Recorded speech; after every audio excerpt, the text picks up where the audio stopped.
महाभारत काल की बात है। हस्तिनापुर के सम्राट थे महाराज शांतनु। कौन थे? महाराज शांतनु एक दिन शाम को नदी किनारे घूम रहे थे। एक लड़की उनको पसंद आती है, सत्यवती। क्या नाम था?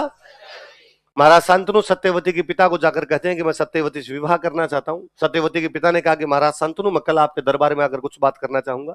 अगले दिन हस्तिनापुर का राज दरबार लगा हुआ है। सम्राट शांतनु अपनी सीट पर विराजमान है। उनका बेटा पास में बैठा हुआ है, देवव्रत। क्या नाम है? सत्यवती के पिता है। उन्होंने आकर कहा, राजकुमार देवव्रत, क्या तुम जानते हो कि तुम्हारे पिता महाराज शांतनु मेरी बेटी सत्यवती से विवाह करना चाहते हैं? देवव्रत ने कहा, हाँ, मुझे इन सब बातों की जानकारी है। तो राजकुमार देवव्रत, मैं तुमसे कुछ सवाल पूछना चाहता हूँ। देवव्रत ने कहा, पूछिए। सवाल ये है राजकुमार देवव्रत कि तुम्हारे पिता महाराज शांतनु के मरने के बाद हस्तिनापुर का अगला सम्राट कौन बनेगा? देवव्रत ने कहा, स्वाभाविक रूप से मैं बनूंगा, मैं सबसे बड़ा बेटा हूं, युवराज हूं। सत्यवती के पिता ने कहा कि ना देवव्रत, यदि तुम चाहते हो कि तुम्हारे पिता मेरी बेटी सत्यवती से शादी करे, तुम्हें वचन देना पड़ेगा, अगले राजा तुम ना बन के सत्यवती का बेटा बनेगा।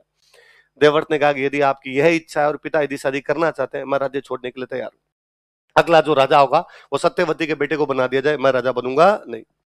सत्यवती के पिता ने कहा, राजकुमार देवव्रत, क्या तुम विवाह करोगे? देवव्रत ने कहा कि हाँ, गृहस्थ आश्रम में प्रवेश करूंगा, विवाह करूंगा। तो राजकुमार देवव्रत, फिर तो तुम्हारे जो बच्चे होंगे और तुम्हारे जो सौतेले भाई, मतलब जो सत्यवती के बच्चे होंगे, उनकी उम्र लगभग बराबर होगी। हाँ, तो कल को तुम्हारे बेटे क्लेम करेंगे कि हमारे पापा भोले निकले, इस चक्कर में राजा नहीं बने, बाकी राज हमारा है, और सत्यवती के बेटों को मार मूर के राजा बन जाए तो? देवव्रत ने कहा कि यदि आपको इतना संदेह है तो मैं प्रतिज्ञा करता हूं कि मैं विवाह नहीं करूंगा। देवव्रत उस दिन वहां दो प्रतिज्ञाएं करता है कि ना तो मैं हस्तिनापुर का राजा बनूंगा, ना ही मैं विवाह करूंगा। ऐसी भीषण प्रतिज्ञाओं के कारण राजकुमार देवव्रत को हम कहते हैं भीष्म। क्या कहते हैं? तो या तो राजकुमार देवव्रत ने प्रतिज्ञाएं की थी कि ना तो मैं राजा बनूंगा, ना मैं विवाह करूंगा, इसलिए वो भीष्म कहलाए, या कलयुग में चुंडा कहता है कि मैं पिता की शादी के लिए राज्य का त्याग कर दूंगा, इसलिए चुंडा कहलाता है, मेवाड़ का भीष्म। क्या कहलाता है?